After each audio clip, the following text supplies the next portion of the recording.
নমস্কার সালাম। আমি মোস্তাফিজুর রহমান, আইটিইউডি পলিটিক্যাল কনসালটেন্ট ফার্মের ম্যানেজিং ডাইরেক্টর। একজন পলিটিক্যাল কনসালটেন্ট হিসাবে আমরা সাধারণত রাজনৈতিক নেতাদের কৌশলগত পরামর্শ দিয়ে থাকি। কিন্তু 2026-এ বিধানসভা নির্বাচনকে সামনে রেখে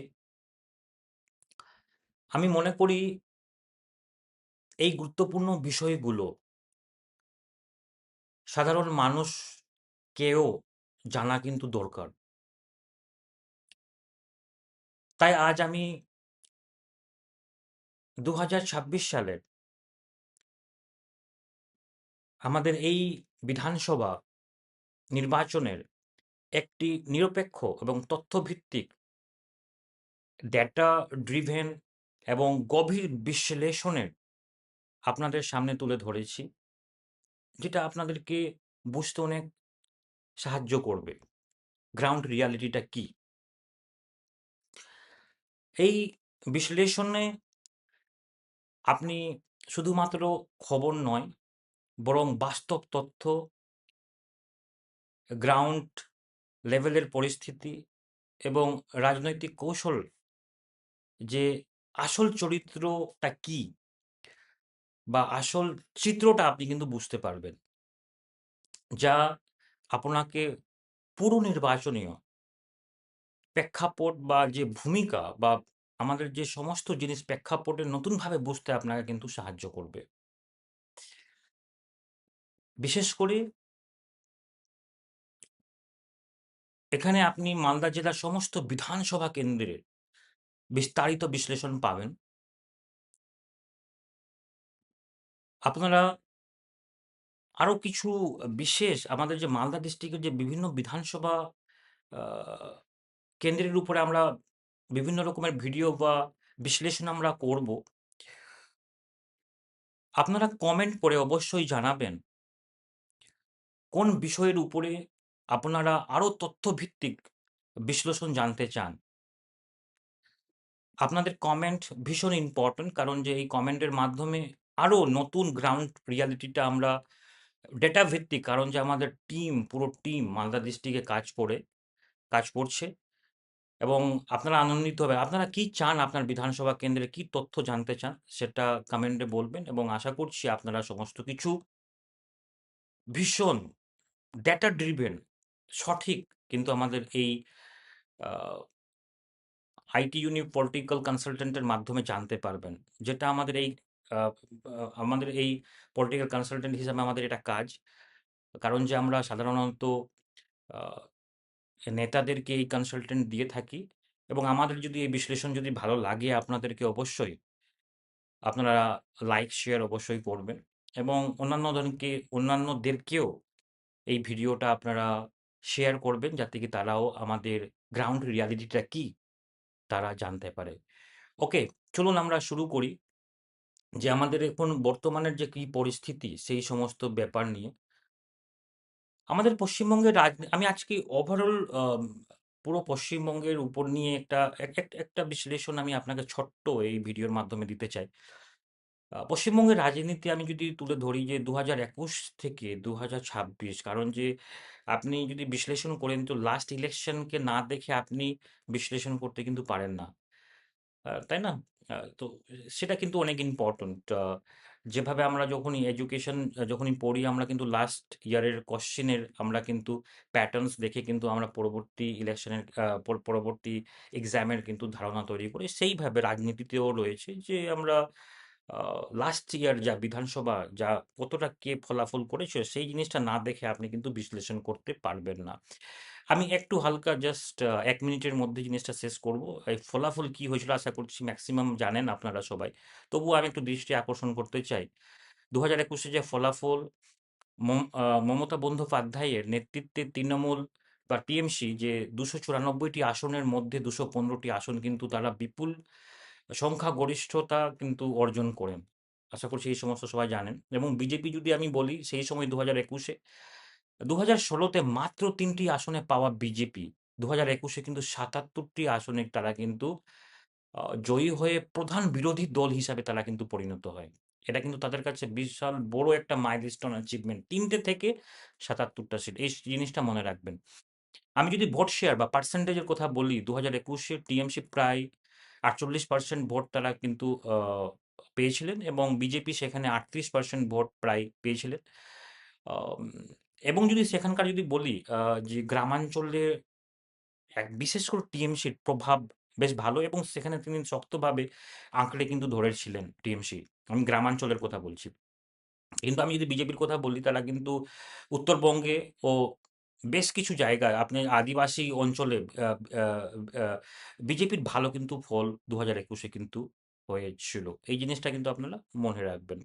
ওকে, নেক্সট যদি আমি বলি ২০২১ থেকে ২০২৬ এর যে প্রধান রাজনৈতিক পরিবর্তনটা ২০২১ এর পর কিভাবে রাজনৈতিক পরিবর্তনটা মানে দল-বদল কিভাবে হয়েছিল, এই জিনিসটাও একটু মনে রাখলে আপনাদের আ রিকেপ করতে সহযোগিতা করবে বুঝতে গিয়ে।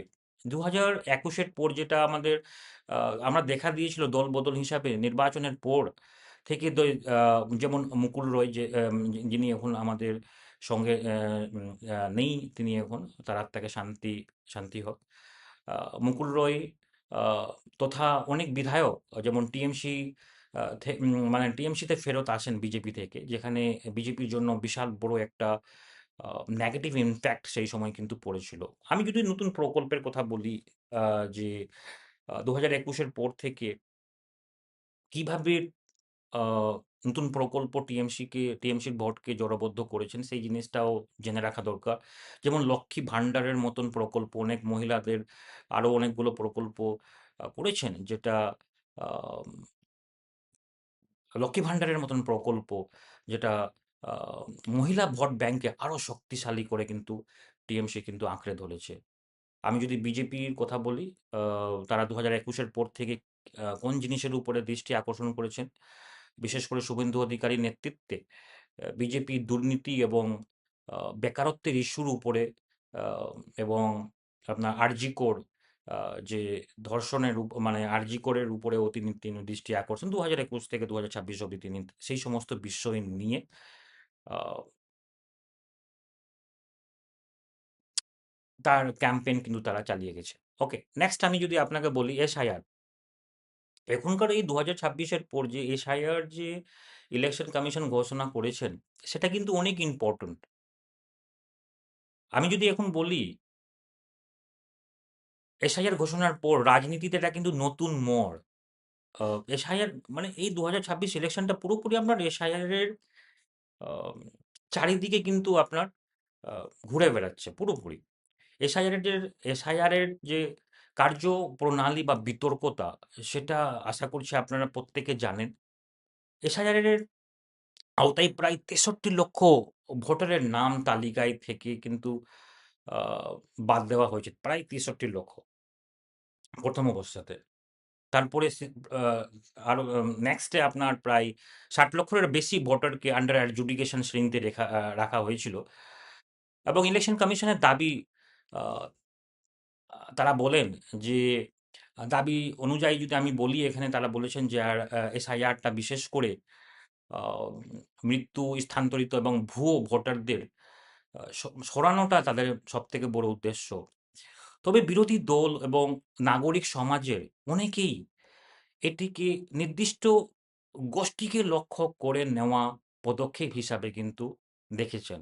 আমি কিন্তু আ বিশ্লেষণের কথা বলছি। এটা কিন্তু গ্রাউন্ড রিয়ালিটি এটা কিন্তু অবশ্যই জানা দরকার। কারণ যে আপনি যখন বিশ্লেষণ করবেন তো এই ব্যাপারটাও জানা অবশ্যই দরকার যে বিভিন্ন দল এবং নাগরিকরাও মনে করছেন যে এই যে এসআইআর একটা বিশিষ্ট আ গোষ্ঠীকে লক্ষ্য করে এই কিন্তু করা।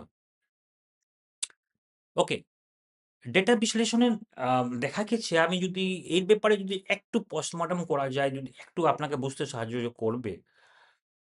আ মুসলিম অধ্যুষিত এলাকা বা ডমিনেটেড এলাকা মানে অধ্যুষিত মানে যেখানে মুসলমান পরিমাণটা বেশি, অধ্যুষিত ডমিনেটেড যে ডিস্ট্রিক্ট রয়েছে এবং সেখানে প্রায় ২০২১ সালে বিজেপি দুর্বল ছিল। আ যেখানে যাচাই এবং নাম বাদ দেওয়াটা হার কিন্তু বেশি। এটা কিন্তু মনে রাখেন। যেখানে মুসলমান যে ডিস্ট্রিক্টে বেশি রয়েছেন, সেখানে নাম বাদ দেওয়াটা এটা কিন্তু বেশি। এটা কিন্তু আমি উদাহরণস্বরূপ আপনাকে বলতে চা আ আ ডেটা অনুযায়ী আমি বলছি। এটা কিন্তু আমি নিজের মন থেকে বলা হচ্ছে না। সেটা এই ডেটা ড্রিভেন আমি আপনাকে বলার চেষ্টা করছি উদাহরণস্বরূপ। আমি যদি কলকাতার বলি জোড়াসাঁকোয় আমাদের কাছে ডেটা রয়েছে। জোড়াসাঁকোতে যে কেন্দ্রের যে মুসলিম জায়গায় প্রায় 20% রয়েছেন পপুলেশন জনসংখ্যা জোড়াসাঁকোতে। কিন্তু লজিক্যাল ডিসক্রিপেন্সি তালিকায় যদি আপনি দেখেন ৫৬% সেই সেই সম্প্রদায়ের, মুসলিম সম্প্রদায়েরই নাম কিন্তু 20% এর মধ্যে রয়েছে। সেই লজিক্যাল ডিসক্রিপেন্সিতে ৫৬% মুসলমানদেরই নাম সেখানে লজিক্যাল ডিসক্রিপেন্সিতে নাম রয়েছে। তো এখান থেকে আপনারা বুঝতে পারেন শুধু আমি একটা উদাহরণ বললাম মালদা, মুর্শিদাবাদ এবং উত্তর ২৪ পরগনা। আমাদের এই ডিস্ট্রিক্ট মালদাতেও মেক্সিমাম দেখা দিয়েছে সেটা পরবর্তী আপনারা জানতে চাইতে গেলে ডেটা অ্যানালিটিক্স এর মাধ্যমে ডেটা আম সমস্ত কিছু আপনাদের সামনে তুলে ধরবো এবং অ্যাকুরেট ডেটা আশা করছি আপনাদের সামনে তুলে দেওয়ার চেষ্টা করা হবে। আপনারা যদি কমেন্টে যদি জানতে চান তো। ওকে, নেক্সট আমি যদি বলি এর প্রভাব মালদা, মুর্শিদাবাদ এবং উত্তর ২৪ পরগনাতে প্রায় হার ৪০% এর উপরে বেশি ছিল কিন্তু। ওকে? ওকে, ওকে, তার তার যদি আমি যদি বলি ওকে, আ নেক্সট স্টেজ বিশ্লেষণের বা আমি যদি রাজনৈতিক এবং আ যে এখানে যে মানে তৃণমূল কংগ্রেস এসআইআরকে বিশেষ করে ভোটবন্দি বা গণতন্ত্রের উপরে আঘাত বলে আখ্যা দিয়েছেন। কিন্তু বিজেপি এই এসআইআরকে কিন্তু তারা সাপোর্ট করেন এবং অনুপ্রবেশকারী চিহ্নিত করেছেন। যারা বাদ দেওয়া হচ্ছে বা বিজেপিরা এসআইআরকে সমর্থন করেন এবং অনুপ্রবেশকারী তারা চিহ্নিত করেন এই বিশেষ প্রক্রিয়াকে। এবং মুখ্যমন্ত্রী মমতা বন্দ্যোপাধ্যায় অভিযোগ করেছেন যে এটি রাজনৈতিকভাবে